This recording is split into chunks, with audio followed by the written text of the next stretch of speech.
Traveling for a conquest event is a journey, an activity that can transport you to another place and time, where beings wholly different yet oddly similar inhabit great structures rising from the midst of a land, spun by creeping tendrils, sucking at the very earth, draining it of its energy and wealth. Where capricious and narcissistic overlords make devil's bargains with mortal lords in return for their favor and protection, but where the door to that favour can slam shut at a moment's notice. But enough about Perth. This is my West Coast War Tournament report, where I played the Spires. Now, Spires are a faction whose rework arrived at the end of January, and I've been playing them consistently since then. I played Spires before the rework as well, but it is functionally a completely different faction to the one that now exists. And while there's quite a bit to like about many of the individual units in Spires, their rework has absolutely dropped them into hostile territory. And what I mean by that is that right now, the competitive metagame for Conquest is very fixed. It is calcified. There have been no significant balance updates to Conquest in like 6 to 8 months at this point, and so the best competition lists are very well known. Now, it is to the credit of the balance team and the design team that there isn't one best competition list. There are probably like 5 or 6 that are very strong list archetypes of different factions that work really well and are very strong and are broadly balanced against one another with a couple of exceptions. But if you want up in that canopy, very little light reaches the forest floor.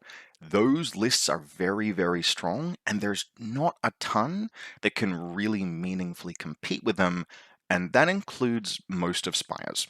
In all of my testing, I could not find a Spires list that had a qualitative advantage or even qualitative parity with any of those meta lists, not on a per unit basis, not overall. And that's good from a balance perspective because those lists at this point are extremely refined. And they're very well practiced by the players who have been using them. We're in a situation where the best lists aren't just good, they're iterated on and experienced with. In that environment, it would actually be a red flag if the Spires rework dropped and I could turn around and go, oh yeah, these 3 different Spires lists can all handle all of the meta lists. That would be a power concern. Instead, the expectation is that in a month or two, hopefully less, we will see a balance update that does a whole bunch of things and changes the balance of the game and addresses many of those most powerful lists in certain ways. And in that environment, where everyone is trying to refigure out what's good and what they like and what's interesting, exploring Spires will probably feel much more open. But we aren't there yet, and trying to write a Spires list that had a shot at this event is probably one of the most challenging experiences that I've had in wargaming. And this list on the screen now is kind of what I ended up with. On its face, it's relatively simple. There aren't a lot of different unit types, there's only 2 different character types. It doesn't look like it's doing anything particularly complicated, but there's quite a lot of logic under the surface that led to me settling on this list. So, to begin with, we have a Biomancer Warlord. The characters are 2 Biomancers and a High Clone. The Warlord has induced Fawn response, and the High Clone has Marksman variant and Extra Limb. Marksman variant gives the High Clone a ranged attack, Extra Limb gives him +1 attack. Induced Fawn response on the Biomancer automatically rallies his regiment the first time it would break. Now, to note about all of those upgrades, apart from Extra Limb on the High Clone, which is very good, they are all completely optional. The list had 20 points of float at the end of the day, everything in it was fixed, the units were all what I wanted, and a little bit of experimentation couldn't really find anything that was enormously different between the various different ways to spend 20 further points on upgrades. In the end, Marksman Clone on the High Clone was kind of interesting and kind of useful in objective scenarios, where it lets the Force-Grown drones plink away at objectives, and Induced Fawn Response on the Biomancer gives it a very small additional chance of trying to survive a big hit against it. Induced Fawn Response is actually very good on a larger unit of Force-Grown drones. 6 is kind of the minimum level of regiment size that gets you the bonuses from taking a bigger unit of Force-Grown drones. It kicks them up to Regeneration 6 in Underspires. It gives them just enough wounds to realistically be able to survive one significant attack, and that's kind of the reason for being for all of those Force-Grown drone units. To note, the High Clone is in the drones, not the Vanguard Clone Infiltrators, and so we have a list then that is comprised of 3 big infantry blocks and then a bunch of stuff around that. 3 units of Force-Grown drones, each with a character. Then in the Biomancer warbands, all of them are identical. 3 Desolation drones and 2 Abominations in each, giving us 2 Deso drone units and 4 Abominations. The High Clone for his restricted takes a single unit of 3 Vanguard Clone Infiltrators, who are very important in some scenarios to set a reinforcement line. Now, this is a list that has surprised a few of the people that I have shown it to. It's missing some things about Spires that are considered to be pretty good, but there's a fair bit of logic at play here. The first is this is a list with 10 regiments, all of which have the potential to perform well under certain circumstances. Those Force-grown drone units can actually put out a little bit of damage thanks to either the High Clone punching on or Biomancers with aggressive Biomancies, and they are surprisingly good at taking one hit, and if you don't commit to kill them after the one hit, they will reconstitute back up. Everything in this entire list heals, and some of it can heal quite a lot, so chip damage against this army very frequently amounts to nothing at all. Now, everything in the list is ultimately kind of fragile, so it is susceptible to decisive blows against any individual unit, but I have 10 individual units, which is actually a wider list than many factions have. Desolation drones are also just a high-performing regiment. They work fine as a ranged unit. If they're plugging away at 14 inches, they tend to still do a reasonable amount of damage, and every now and again you will have a game where they just manage to pull off an aim-strained shot inside 7 inches and absolutely light something up. Vanguard Clone Infiltrators, very important for setting a reinforcement line, but they can play well with Desolation drones and for fire support. There's a surprising amount of ability in this list to put damage out at range. Not really long range, but you have 2 Biomancies who can do aggressive Biomancies, and you have the Vanguard Clone Infiltrators and the Desolation drones, and even the Marksman High Clone in a pinch. And then finally, you have 4 Abominations. And these Abominations are where the underlying logic of the list comes through. This is a list that is designed to play from behind.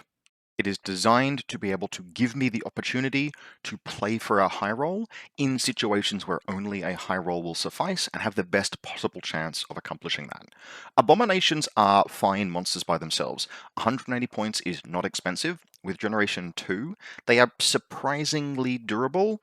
Not durable, they are Defense 3, Resolve 3, Evasion 1, and that's it.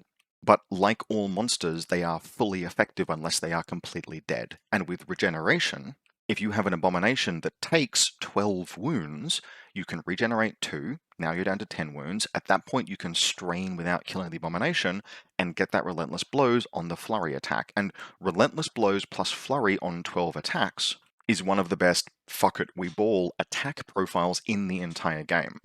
On average, it deals 12 hits, cleave 1, terror 1, which is quite good. But that average is not actually a meaningful representation of the range of possible results an Abomination can deliver. Quite often, they'll do 10 hits, or 9, but also quite often they'll do 11 or 14, or in one case over the course of the event, 16 or 17 hits, which is a colossal amount of output for a March 8 medium regiment with Unstoppable on a monster base. And that second bit, right, March 8 medium on a monster base, is the second way that this list can play its outs. Because no matter the qualitative advantage that any other army might have, just in terms of the strength of its army mechanics or the strength of its individual units, no player in the game is immune to 3 or 4 Abominations accelerating at speed through a flank that they didn't commit sufficient force to hold. And that maneuver warfare, especially with the Abominations, because they have a tight turning circle, tighter than any regiment of infantry will have, because they are so fast and can win a flank and then recommit, was designed to allow me to make plays where I heavily commit into a weak flank, win that weak flank with Abominations, and then pivot heavily and quickly in toward the center in a way that actually many lists, even very good competition lists, will struggle to match. Now, that's a line of play that is entirely contingent on the Abominations rolling well in many cases, because you have to blow through whatever you commit them into. Because if they get stuck in a static engagement, they can really struggle to win that fight unless you very specifically arrange things in their favor. But they have good potential to high roll on the attacks, and because they are a monster and only the last wound matters for killing a monster, they have good potential to high roll on the defense. And if you bake enough of that ability to play to the high roll into a list, it at least gives you a line against lists that are in the competitive space that are very strong and which you won't beat by trying to just match them strength for strength. I would also note that just in terms of the general composition of this list, it's a little focused in particular on Sorcerer Kings and Wardrun, and to a very limited extent Euroni. All of those factions tend to have units that are important, but are just fragile enough that an abomination has a good chance of blowing through one of them in one order. Things like Euroni MSUs, basically every Sorcerer King's regiment that isn't a Mahut, and things like Wadrun birds, Quaddles, etc. All of those are right in the resiliency range where an abomination that rolls a little well can secure a clean kill and set me up to snowball through the rest of the game. So if this is a list that you're interested in playing yourself, keep that speed and lethality and ability to counter deploy aggressively with the abominations in mind, because that's what it's really meant to do.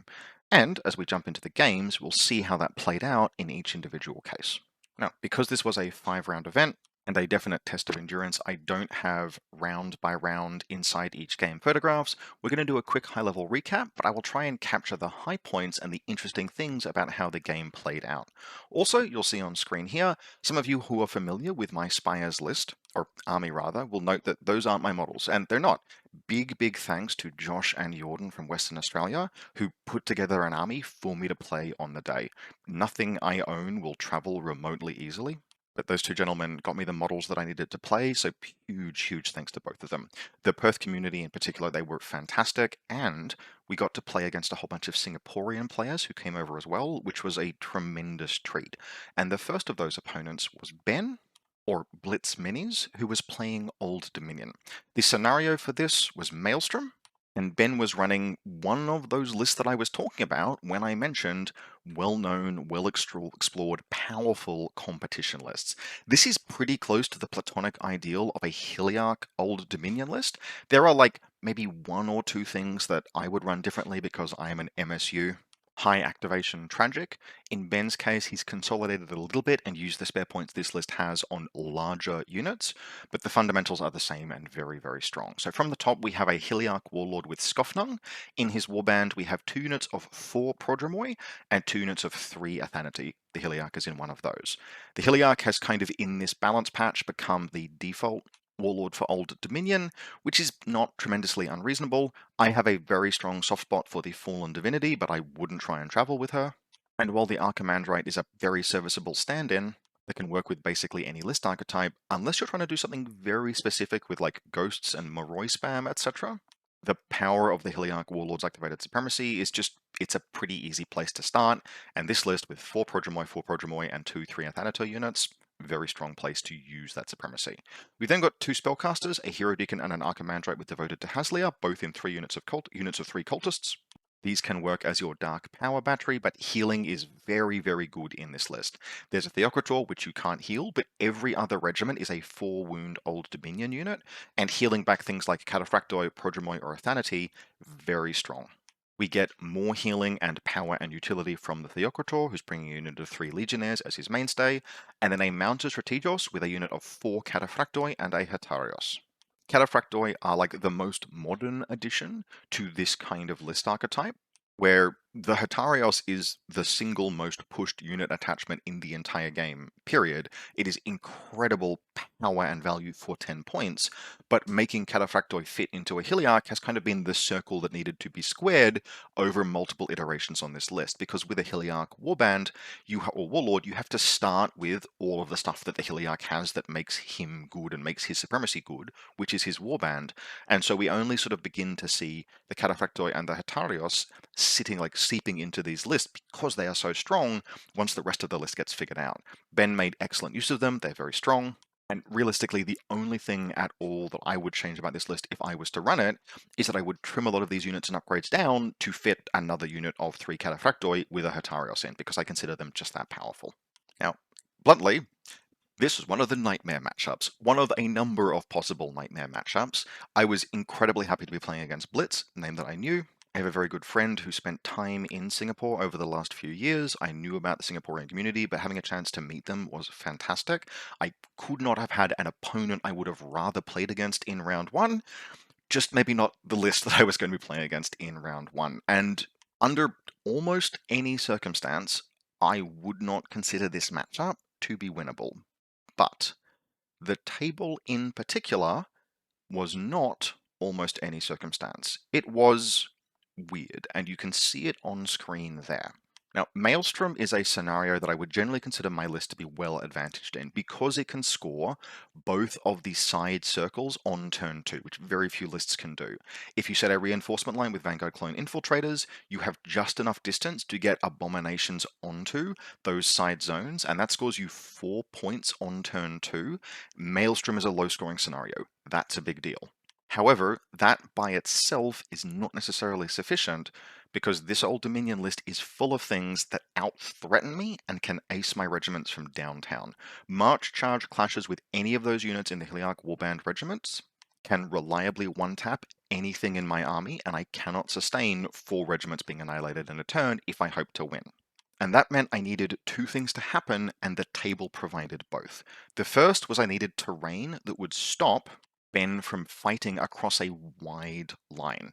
All of his regiments, except for the cultists, are melee, and even the cultists are relatively close range support. Ben needs space to deploy everything so that it can all contact me. And if we look at this table, we can see 4 buildings in a square in the center of the table. This enormously constricted movement for both players, but I had 4 abominations and 3 ranged regiments, and those ranged regiments had long enough range, particularly the desolation drones, to play from behind my lines against the large size 2, size 4 things that Ben was running. Now, that was a significant advantage, but the table also offered me a second really significant advantage in the form of 2 large pieces of water terrain. You can see them circled in this magenta color here. Water is really, really good if you're playing against Old Dominion, especially Prodromoy, but even Athanati, because it is hindering and gives -1 clash. Along this flank here, the Prodromoy have not yet arrived, but both regiments of Prodromoy would come down this flank, and both of them would engage abominations inside this puddle of water. By the end of the game, both of these abominations would have been sitting there for much of the game, with these Prodromoy engaging them, hitting on ones. A Prodromoy that march charge clashes into that water to engage an abomination is hindered, so it doesn't get its impact attacks and it doesn't get inspired, and then goes from clash 2 to clash 1. And it really doesn't matter how many attacks you're throwing, hitting on ones does not overcome abomination regeneration. And I was able to engineer a very similar feat inside this absolute hot mess of an engagement here, where most of the fights happened inside water. And that advantaged me much more than it advantaged Ben. I can inspire, and I have things like abominations who have flurry and relentless blows. When you're on very low numbers to hit, but ones explode and you reroll everything, you tend to have this flaw under your performance when even if you're fighting in water or through hindered terrain, you will generally still roll at least okay, and you have all of the same high roll potential as before. And so this table, I probably couldn't have built a more advantageous table for myself if I had tried. It doesn't look like it. It looks like a bit of a nightmare to play on, and it is, but it is a nightmare that my army can take advantage of, and Ben, with like long cavalry buses, and the Theocrator. The Theocrator had to maneuver down through this space and then around here. I had an opportunity, potentially, to actually pin it in place by engaging Cataphractoi, because the Cataphractoi were moving alongside it, along that line, which I didn't take because I felt like he could back up and then make a charge. But yeah, very, very advantageous table.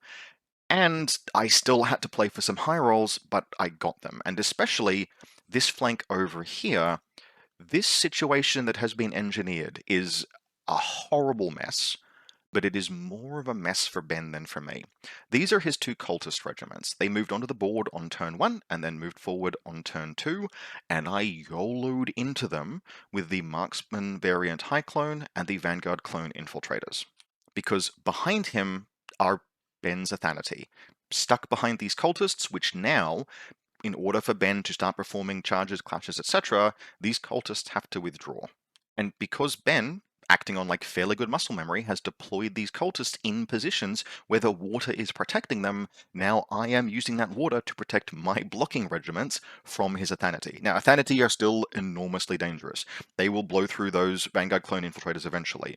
They won't, however, blow through the Force-Grown drones, because when you put Athanati down to hitting on 2s with Flurry, they all of a sudden have a melee damage output that kind of feels a little bit reasonable, rather than being absolutely nightmarish blenders. And you can start putting damage into them back, and you can start throwing biomancies out that deal a little bit of damage. And I was even able to use the very aggressive reinforcement line I have to move a unit of desolation drones on and engage them in the flank, again, point blank doing a whole bunch of damage. And so eventually, all of these cultists end up withdrawing. Both of them do pass their withdrawal rolls, but take a lot of damage from the hits and resolve, etc. And I'm able to actually pinch off and to kill the Hero Deacon's regiment, and then eventually kill the Archimandrate as well by following it around. And these drones rather kill the Athanati, and so the Heliarch's regiment does punch through, and especially its supremacy turn is very, very dangerous, but I'm able to concentrate enough reinforcements in to control what it is able to kill. It kills the Vanguard clones, it kills an Abomination, that's fine. I then collapse in on it, and while Athanati are durable, they're an Old Dominion regiment, they have Tenacious, all the while that this is happening, poor Prodromoi are splashing around in this puddle, accomplishing nothing and slowly dying to Abominations, and Ben has a unit of cataphracts as his only scoring regiment stuck on this central zone, kind of not able to move. The Theocrata pushes around into this area and just absolutely goes ham. It ends up engaging the Biomancer's regiment, which is on full health, and it blows them down to 1 wound. It does 23 wounds in 1 activation to the Biomancer's regiment, but it costs it some wounds to do that itself, including 3 wounds that it takes by casting at tier 4 Blasphemous Power to give itself Flurry, which means it's 15 attacks on 3s with Flurry. But after all of the dust has settled, the Biomancer is alive, in very large part thanks to induced fawn response. And then 2 units of Desolation drones are inside maximum effective Power Wash Simulator range. And one of them inflicts something like 15 hits, reducing defense by 1, deadly shot, and over the course of a couple of turns, brings the Theocrator down. Now, I don't think I ever kill the Cataphractoi, but after a certain point in Maelstrom, you're able to just, if you get enough of a scoring advantage, and I am scoring turn on turn on turn, eventually the Legionnaires come in on this flank and they sit on a zone and are worth 7 stands and do outscore the Abominations, but the Abominations eventually sort of win some of that fight, and by the very end of the game, I'm far enough up on points that Ben kind of looks at how this is going to go and realizes, look, at this point he's playing just for future tiebreakers, and so the Cataphractoi actually turn around and march over this way and finally wipe out the Abominations. That secures that flank, but that was his last scoring regiment. They sit there for the rest of the game, I sit on the other 2 zones, and that secures a win. Now, there are only a very small number of timelines where this was a remotely winnable game. Ben is a very capable player. He was wonderful to play against, and just very impressive in terms of the cleanliness of his play, his force allocation, the effectiveness of deployment, etc. Without this terrain setup and this scenario, it does not go well for me. But you don't win an event without getting a little bit lucky. And in March 2026, you absolutely do not win an event with Spires without getting a little bit lucky. And this was the first of a lot of situations where I got some luck where I needed it. And that got me through, in this case, the first round. Round 2 would be playing head-to-head against another Josh from Western Australia. Not the one who was lending me Spires, but a 100 Kingdoms player who I've actually played against, I think, twice before at different events over on the East Coast. Now, I understand that Josh has been trying out infantry-centric 100 Kingdoms recently, but for this event he went back to very cavalry-centric 100 Kingdoms. That's what he's very practiced with. That's what I've played against him both times at events previously, and this is just a very solid Orders feudal list. Noble Lord, Mounted Noble Lord, Warlord with Oliphant's Roar in a block of 4 knights, so a little bit of grind potential there, tournament champion on the Mounted Noble Lord, but mostly built to be shock cavalry, 3 knights, 3 squires, 3 squires. Josh loves his squires, he's very good with them, and he's very good at making use of the really aggressive reinforcement line that they set, bringing cavalry in off the flanks and really setting up pressure that way. We then have an Errant of the Shield with Art of War in 3 men-at-arms, 3 more men-at-arms, those are all veteran from the Errant of the Shield, and then 3 Ashendorn, and then a Priory Commander with Eccentric Fighting Style and Calidburn, Order of the Sealed Temple with 3 Sealed Temple, 3 Ashendorn. He's in the Ashendorn in this particular list, and that regiment is one of the killiest 4-stand regiments in the entire game. The Priory Commander does a colossal amount of damage. On the supremacy turn, he has something like 10 attacks, rerolling to hit, you reroll your saves, very, very dangerous. And of course, Ashendorn are Ashendorn. Now, the terrain for this one was a little bit funny as well. Partially very helpful, partially a little bit hindering. The very significant things to note are there are some impassable terrain pieces on the corners here and here, which I think under normal circumstances would have been a real pain for Josh because he likes using those reinforcement lines, but in this case I had so much early presence in my list that he was actually very respectful of the damage that Biomancers could do and pulled back with his Squires. So the reinforcement line after turn 2 wasn't as aggressively pushed, so he was basically always bringing them on from behind that cover in any case. More significant was this forest here and this river here. This is water, which is hindering and water terrain, and then the forests are hindering and obscuring. All of the hindering terrain is concentrated on one part of the table, and so this part of the table is completely open of anything that might stop the knights. But where there is hindering terrain, there's quite a lot of it. Now, that was something that I could and would make a lot of use of. The second really significant thing that happened in this game, and which kind of set the tone, was I went for a play that is a thing that this list can do, where you get to make counter deployments with abominations off the back of your early activation advantage. So I've got 2 light regiments with characters in them, and I've got the Vanguard Clone Infiltrators. They'll actually arrive late in this game, that's totally fine. Josh's reinforcement rolls, however, are very mid. He doesn't get anything. He gets both of his squires on turn 1, but then gets nothing other than the auto unit of men-at-arms with the Order of the Shield on turn 2. I make a reasonable enough reinforcement roll on turn 2. And what that means is that even with Art of War, I can comfortably leave my Abomination, the one Abomination that arrives. I have 1 Abomination and 2 other mediums, which is my Warlord Biomancer and then the Desolation drones. I can deploy, especially the Abomination, after everything else. And so at the beginning of the turn, I've got sort of like this line that's being formed here, and they all turn up, and there's a big empty space here with nothing threatening in it. And so Josh, probably out of habit, right? Not necessarily like thinking with malice aforethought and anything like that, not thinking really about what could be happening, and this is not a criticism, it's a very reasonable habit, is that he pulls his men-at-arms in off the reinforcement line because most of the time that's what his list does. It wants to use things like Sealed Temple and the big Night Bus coming in aggressively to threaten onto the board like that. It's really powerful. But he's only got 1 medium unit, so he brings it in off of the flank. And this is a very bad position for them to be in, because I have an Abomination left to deploy, and so I do. I deploy it here. And you probably see the arc just puts the Abomination in this regiment's flank. Now, at the start of next turn, I am going to have more cards than Josh. He is going to have the advantage on the roll, but he doesn't win the roll. He loses it. And I've got 4 Abominations to play with that turn, and my first card is an A-bomb. If I lose the roll, no problem, an Abomination would just walk on somewhere else. But if I win the roll, I've got that card there. And I win the roll, and I take it. And the Abomination hits this unit and takes it out. Now I take like 8 or 9 wounds from the Errant of the Shield's fight on death, but it doesn't matter. The Abomination has not just traded up, it has taken effectively 3 cards out of Josh's deck because the Errant was the one with Art of War. Josh now can't use Art of War, the Errant is no longer a pass card, the Men-at-Arms are dead, and so for the rest of the game I will have a significant card advantage in my stack.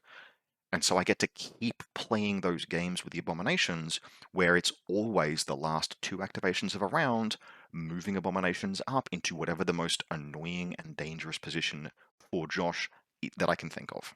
Now, to his credit, he plays the rest of the game just about perfectly, because there is a correct line of play here. The correct line of play is to recognize that even with the Errant down, his force, especially the Ashen Dawn, have a qualitative advantage over the strength of my models. And this is not a Ashen Dawn or broken thing. Ashen Dawn are very fair. They're a very fair, expensive heavy. My list has no expensive heavies in it. That's a sacrifice that I've made. It's a decision I made in list construction. And so there's nothing I have that can match Ashen Dawn other than raw force concentration onto them. And even that raw force concentration will struggle on his Order Supremacy turn.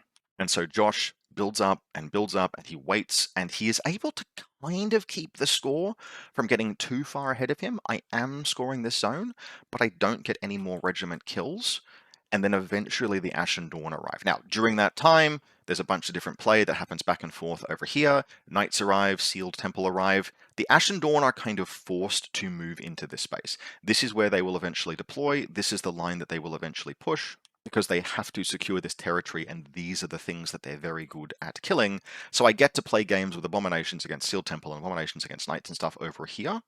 that don't progress as quickly as I would like, but do eventually win this flank. At the same time as this flank is being won, however, the Ashen Dawn arrive. And when the Ashen Dawn arrive, they hit this army like an absolute thunderbolt from God, and then time is called. As it happens, there was actually a small error in the players pack. The TO had to call everyone over and be like, hey guys, we're going to run a little short this round. This round will be condensed. It'll just be condensed down to 2 hours. But it did mean that a game that Josh and I thought had 50 minutes left to run, and we had both kind of been using our time accordingly, particularly Josh, to manage his positioning through the activation advantage, needed time to think about positioning and how he would posture his list.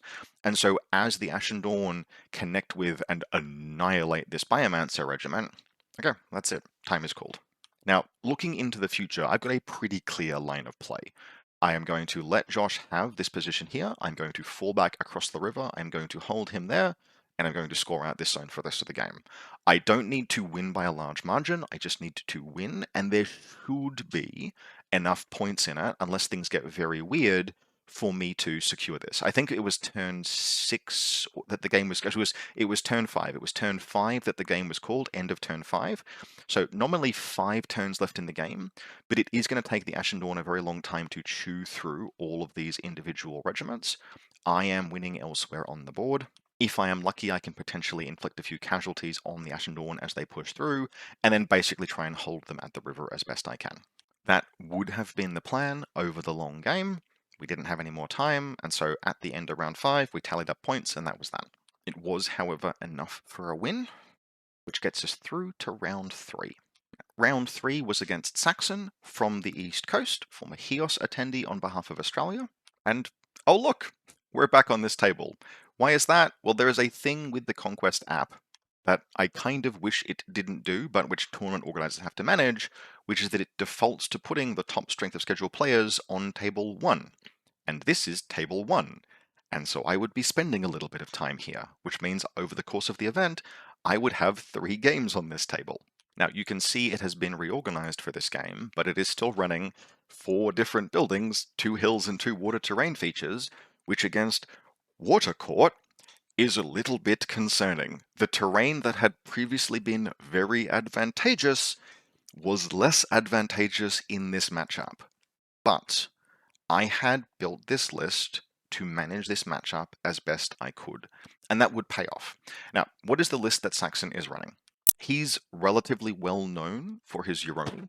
He's also the player, I think, that first won a large-ish event with 4 Spiders. They run a 5-day event at Bungendore near Nowra in 2025. Near Canberra in 2025, rather.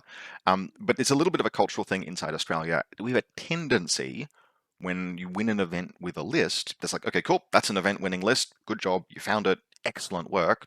Move on to the next thing now, bud. And there are a whole number of like Australian cultural reasons why that is a thing that's like not forced, but tends to be something that players do. And in this case, Saxon has moved on to playing around in the puddle with Water Court Sorcerer Kings. And this is a very cool and very powerful list. The stars of the show are absolutely the Marid Sahar.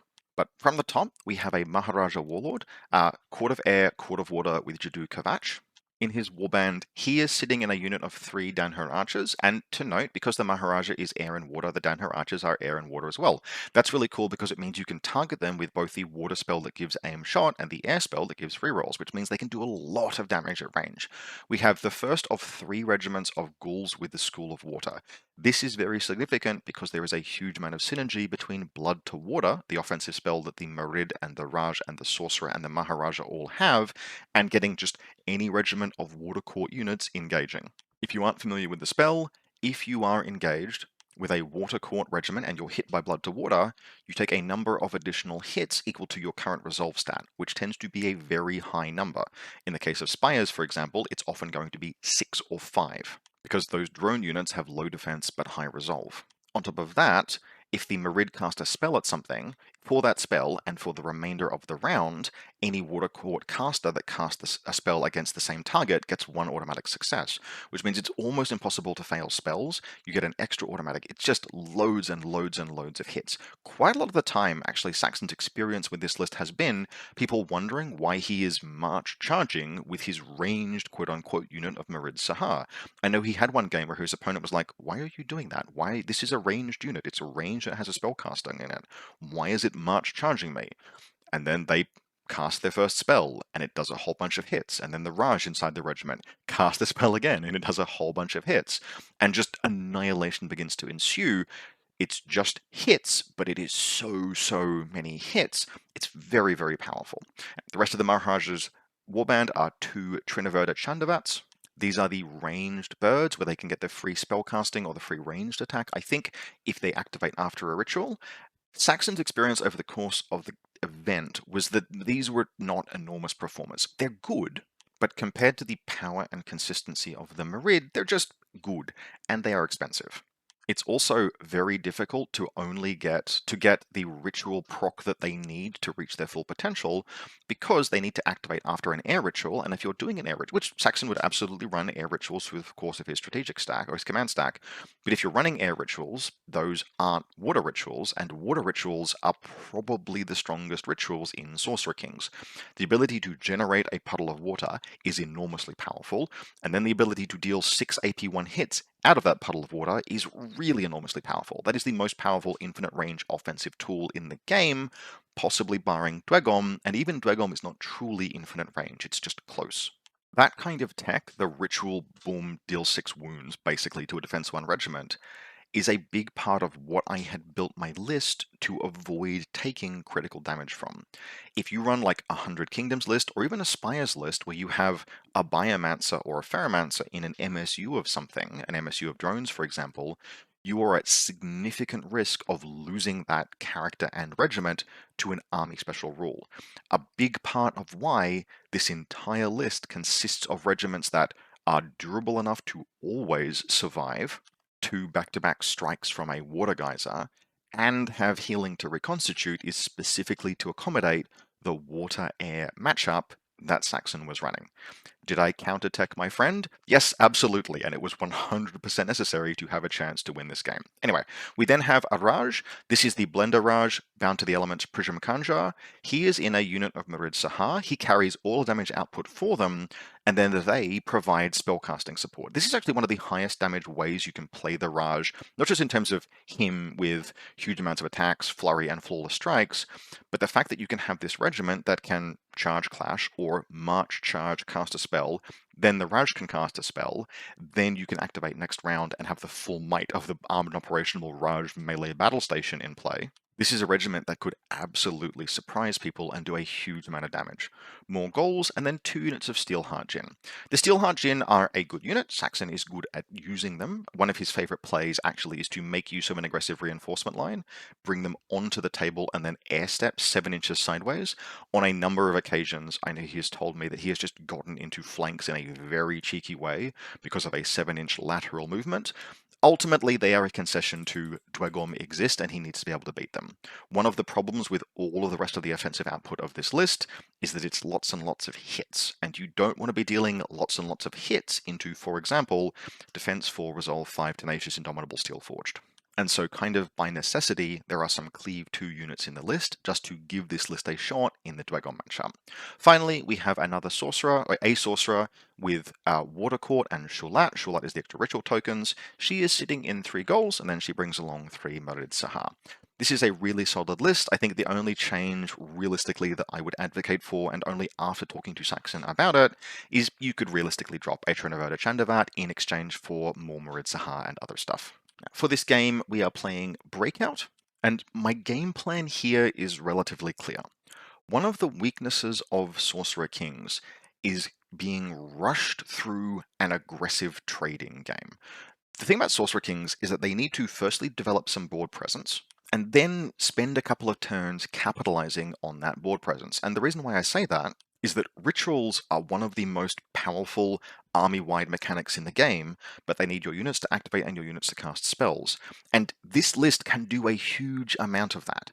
right? It's not a surprise that air and water works well together because those things all generate tokens that fuel rituals. If you have a water ritual being activated and a Merid unit activates and casts a spell, that's 2 tokens onto that ritual. If you have an air regiment being activated, an air ritual being activated, and one of the Chandavats activates and casts a spell, 2 tokens onto that ritual. Now that requires a lot of really careful balancing, but in short, even with a little bit of inefficiency, you can generate huge amounts of tokens. But you can't do that if both armies just end up getting annihilated in a flurry of mutual destruction. And that was what I very intentionally tried to invite in this game. I was also, basically, because if everything begins to die, I don't run out of army mechanic. All of my regeneration, I guess that's it, that's my army mechanic, keeps working. But Saxon's rituals slow down, and if I can kill all of his casters, they disappear entirely. On top of that, there are lots of things in Saxon's list that I can trade an abomination into and represent a trade up with. And the first of those we can see on screen here when this photo was taken, which is a Trinoverta Chandavat there with an abomination that's bum rushed in off the flank into its flank. Now, a Chandavat in water should be relatively durable, and it is, but once the abomination gets that flank charge, even into water, a surprising amount of potential damage can materialize, especially with Biomancer support, especially with other stuff turning up. And as a result of that aggressive trading policy, over the course of the game, this part of the board would become a graveyard for armies. Many elemental regiments, many abominations, my own units of drones, lots of stuff would die here, but ultimately that was a game plan that I was comfortable pursuing. The other very important thing that happened this game is that Saxon crashed into this position here and did an awful lot of damage and wiped out my Warlord's regiment, but he did so into the teeth of brute drones and with some relatively awkward positioning. One of the things about this Merid unit is that it was 4 wide, and so my Biomancer's unit positioned sort of just here, and the Merid, due to a combination of circumstances, were kind of forced to have their face shoved into this building. That locked them in place for a turn, gave me 2 turns of desolation drones shooting them, and that ultimately did for them. The other significant thing that happened is that Saxon committed lots of force into this position, and he did ultimately win this flank, right? No matter what I'm willing to do here, there is only so much I can do in the face of 1 unit of Merid, 2 Trinoverta Chandavats, and 2 units of Steelheart Jin, and a unit of Ghouls. That is the force that was positioned into this zone, and eventually it won. That is also the entire rest of Saxon's army. He committed nothing onto this flank. And his judgment is that that was the correct thing to do, in that he needed to win his left flank. In my judgment, it was incorrect. And the reason why it was incorrect is that even a little unit sitting here would have either pulled a response away from me or locked something in place here. Because he committed nothing to this flank, there is an abomination here at the beginning, and a unit of desolation drones will move forward, and the abomination repositions very easily. A normal unit that is sitting on a zone and is 3 or 4 wide takes time to reform and begin moving in another direction. But abominations are speedsters. And so sometime at the end of round 4 or 5, after I knew that nothing else was left to come on from Saxon, the last activation of the round was this abomination running in this direction to look at the flanks of a unit of Ghouls and a unit of Danher Disciple, and the next turn he picked up cleanly the Danher Disciple, and the turn after that he picked up the Ghouls. And that was too much damage. That secured the center for me, it left my left flank secured, and even with my right flank, Saxon's left, being the absolute graveyard of empires, by the end of it, I had 2 scoring units, left scoring different zones, and Saxon had the same, but he had to push back along in this direction, and anything he pushed in this direction would be moving into the teeth of abominations.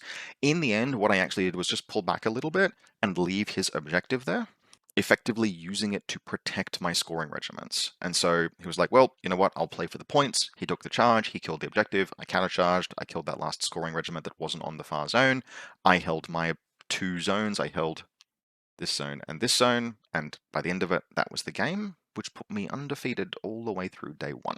End of day 1 is a pub feed, a great chat with Singaporeans, all the WA blokes, really, really good evening, and then day 2 begins with round 4.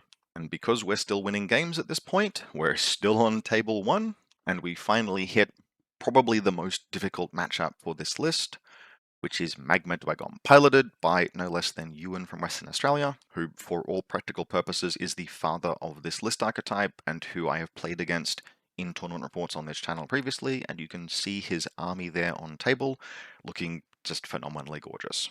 Now, Ewan's list is what I would describe as the modern Platonic ideal of Magma Dwagom. There are a few things that are kind of unique to him, the Hold Warriors in particular, but there is method to the madness with them. They're a very useful regiment for scoring. They can get onto zones aggressively, and they give you a fast way of moving around.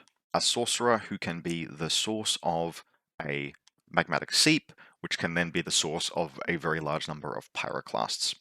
How magma works generally, particularly since the update in January, which made no balance changes other than to give Inferno Automata a command stand, which makes sense from a cleanliness of rules or a rules hygiene perspective, but is very powerful for Dwegom, is that any forged regiment that awakens, it awakens by spending tokens that are generated by activating, can be used as the source of one spell for a round.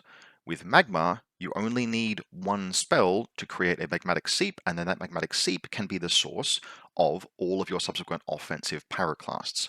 Now, pyroclasts are a powerful spell. They inflict AP1 hits in the flank, which is very good against many armies.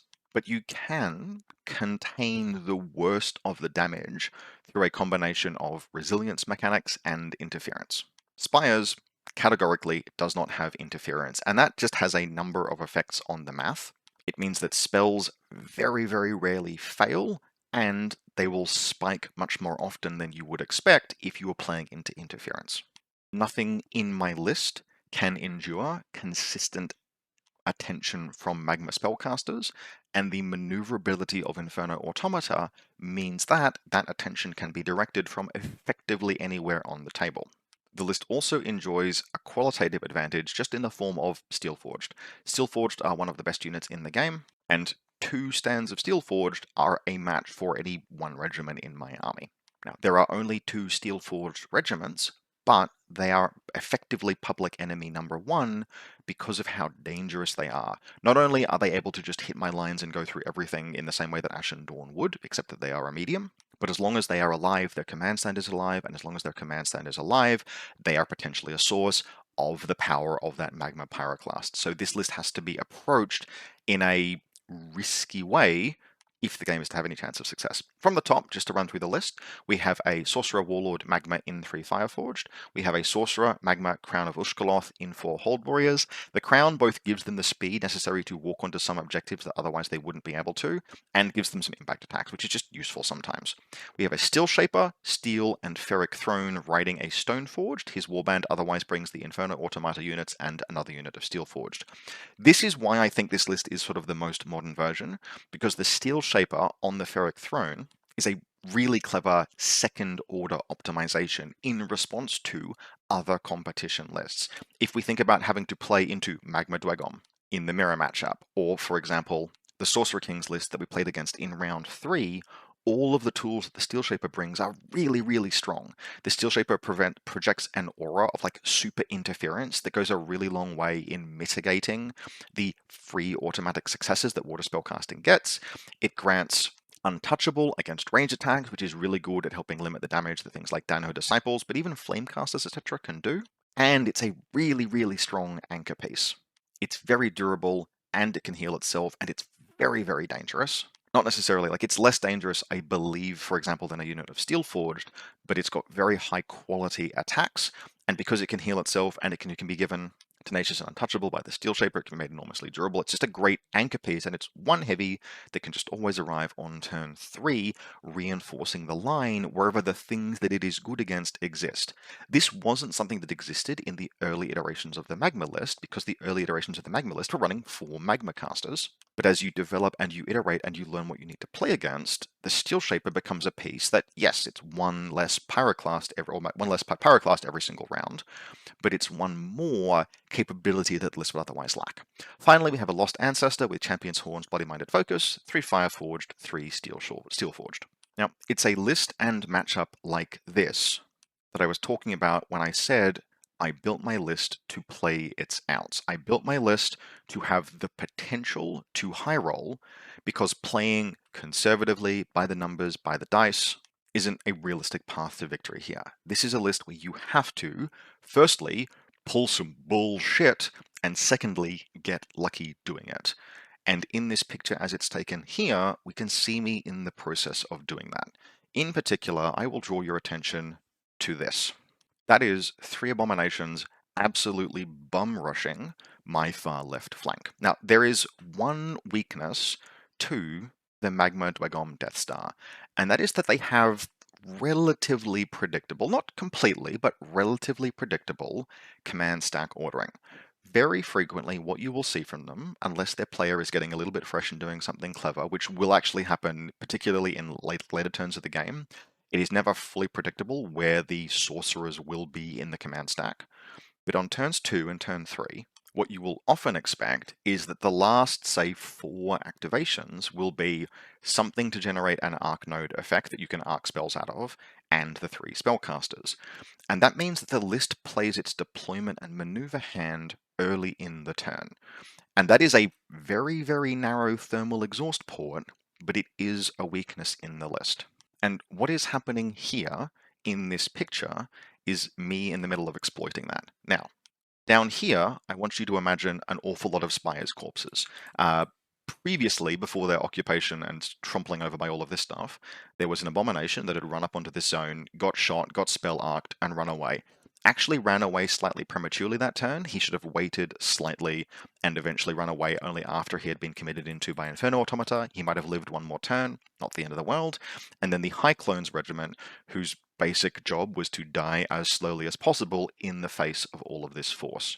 As long as I had things left to come onto the table, Ewan continued to reinforce this flank. Actually, very reasonably. We look at these pieces that are positioned here, these Inferno Automata, they can reposition as quickly or more quickly than Abominations. They can make the same kind of play that I was making in previous rounds, but for now, they're pinned in place.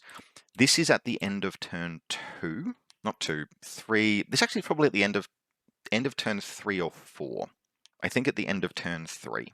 And Ewan has made the play where the last few activations are just a couple of things to maneuver and then all of the offensive spellcasting. And yep, that has killed stuff over here and stuff over here.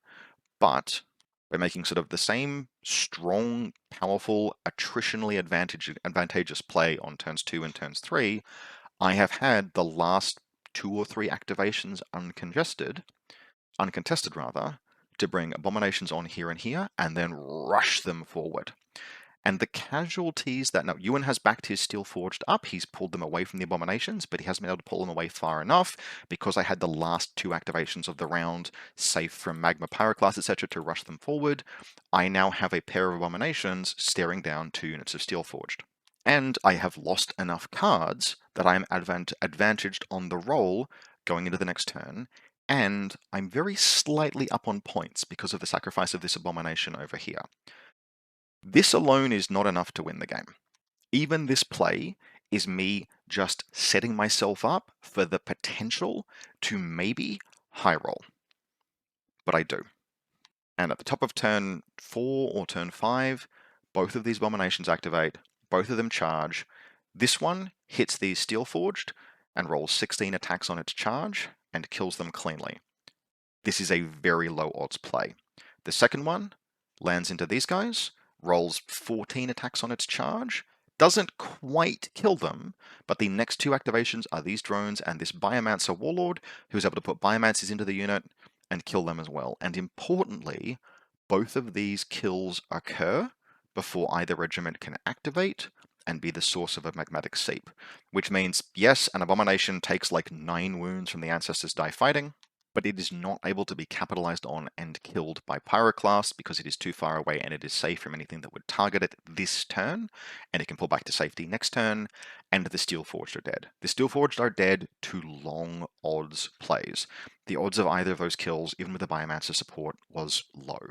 But it was also the only play I could think of that would potentially let me win the game, and even with this occurring, things were still going to be incredibly tight. The rest of the game at this juncture is essentially a desperate holding action. I am 2 points up. Ewan will kill this objective, I will kill this objective.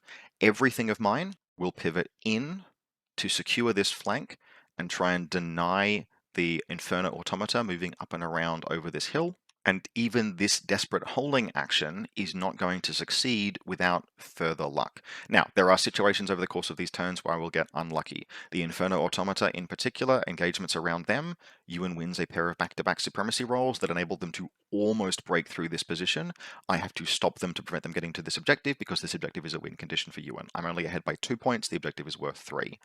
Where I do get my last very significant piece of luck is that deep in the game, the Steelforged is engaging these Biomancer's drones, and as his first action, the Steel Shaper activates and fails to give his Stoneforged Tenacious Indomitable.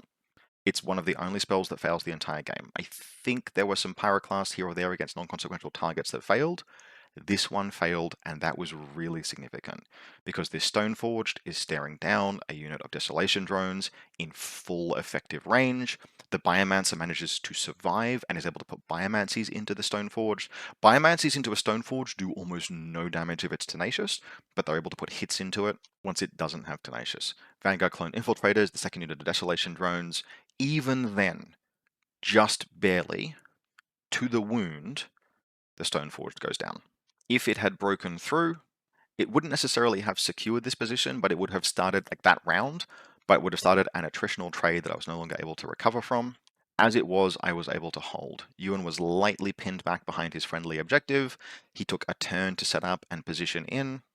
These Fireforged held this position here, these Fireforged rotated around, the Hold Warriors moved in, the Inferno Automatas moved in and around, collapsing in on my army. But when time was called at the end of round 9, I was 2 points up, and that was the end of the game. And so, to the people at the event and subsequently who have asked the question of, hey, how as Spires do you beat Magma Dwegom? This is the answer. You pull some bullshit out of your ass, you hope your opponent does not see it coming, and then you get very lucky. Ewan was, as always, a gentleman in this particular game.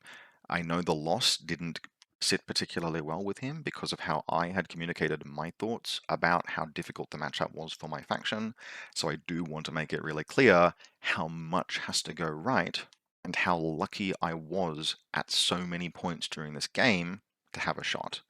But I, by the same margin, am proud of how I found the line, no matter how lucky I needed to be, and played it through to the conclusion of the game. Had we gone for one more round, most likely the game would have ended in a draw, or, depending on dice, potentially even a win for Dwegom. It was called at the end of round 9, and a 2-point lead left me the only player at the end of round 4 undefeated, effectively playing into the finals against more Magma Dwegom. Now, this round, round 5, I was actually the only undefeated player, but because it was a 5-round event, we still played through, and I was actually playing into one of my locals from Canberra, Tom. Now, this was a much more relaxed game, this was relatively lower stakes. Tom and I have played against one another many times. I do think we would both have preferred to have played against someone we'd never played before, but the app will do what the app will do. There's nothing you can do to control those matchups this deep into an event. And so I girded my loins one more time for a game into Magma Dweg. This version of Magma Dwegom is a lot more classic, and it's much more heavily comprised of things that Tom runs because he likes and he thinks are cool. We've got a Warlord, Sorcerer, Magma, Champion's Horns because he had 5 points spare and couldn't put it on the Ancestor, Inferno Automata as the mainstay, and then he is riding a Hellbringer Drake. Hellbringer is very solid, it's a very good piece, it's a gun that isn't affected by interference. It can also occasionally be a point of vulnerability. A Hellbringer is less durable than a unit of Fireforged, and a Magma Spellcaster doesn't need line of sight in the same way that, say, a Firecaster does, and benefits from riding a Drake for that reason, but the Drake is still very cool and is a big and powerful gun. We have a Magma Sorcerer in a unit of Fireforged, and then 3 Magma Forged, a Steel Shaper in 3 Magma Forged, and the Magma Forged are here because Tom likes them. They're not necessarily a fully optimal regiment, although they are very serviceable, but they do mean that he's got lots of melee units and meat in the list, even with the Drake and 2 regiments of Fireforged, because we've got 2 units of Magma Forged and 2 units of Steel Forged, 1 in the Steel Shaper Warband, and then 1 Lost Ancestor, Litanies of Victory, and Bloody Minded Focus in the unit of Steel Forged. Now, Litanies of Victory here, I believe, is the Always Awakened Mastery, and I think it's included as a little bit of muscle memory. Tom is very used to running the Lost Ancestor in Lost, where Litanies of Victory is very, very useful. But it is fine here and means the Steel Forged, I think, always exists as an Arc Node option. Otherwise, this is a very slightly less competitively tuned Magma-to-Agom list, but still very solid, and it's built to the taste of the player, which is really something that you shouldn't underestimate. There is a lot to be said for playing a list that you like and think is cool. And while Tom was absolutely exhausted going into this game, having just played 4 rounds in a foreign nation, effectively, this is how far WA is from us, he was in very serviceable spirits. Anyway, this was another game where I pulled some absolute bullshit with abominations, and you can kind of see that on the screen here as well. This was also really the only game where reinforcement rolls were very good for me. I had games where they were mediocre for my opponents, in particular round 2 against Josh. He failed every medium reinforcement roll on round 2, and that was a huge deal. In this game, Tom's reinforcement rolls were pretty okay, maybe a little bit below average, particularly on turn 3, but I bought 5 units on in addition to the auto on turn 2.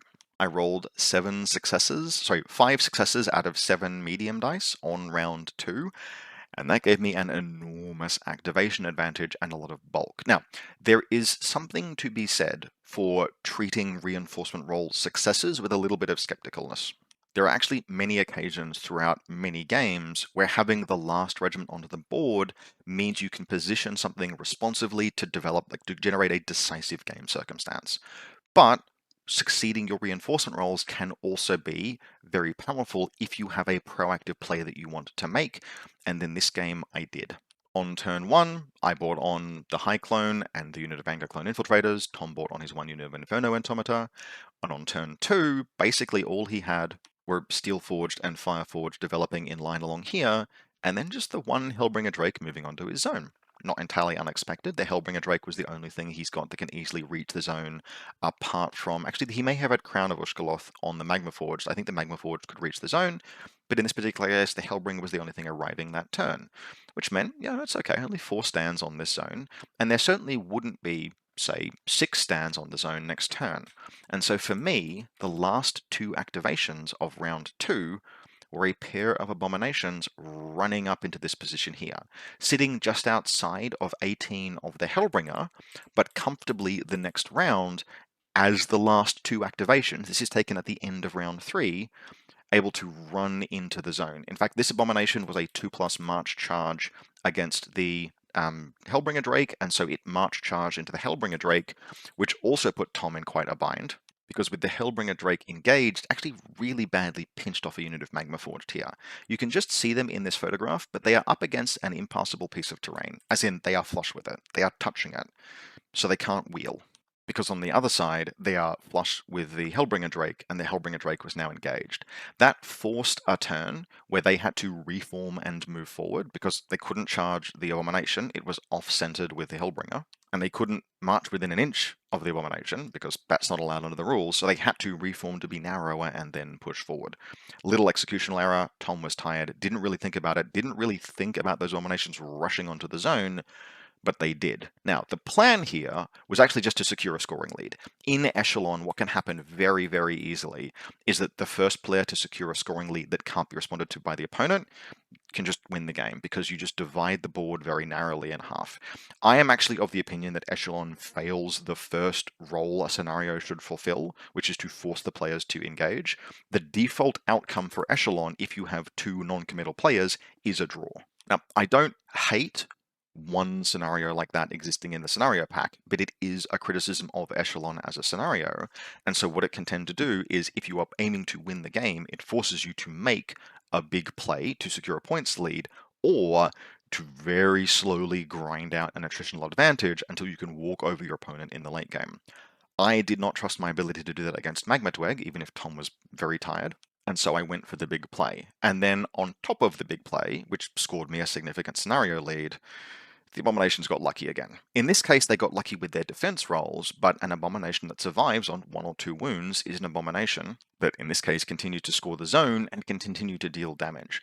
I didn't get a kill on the Hellbringer Drake early in the game. That Abomination hammered into the Hellbringer, but it rolled average. I think it rolled 10 hits, which is on that side. It's on the low side of average for a Relentless Blows flurry attack. The Hellbringer Drake passed enough of its saves. It survives. Sad, but I was very, very happy with them surviving. because them surviving sucked more and more resources in, it pulled more spellcasting away, it pulled more commitment away, which enabled me a chance to win the fight over here.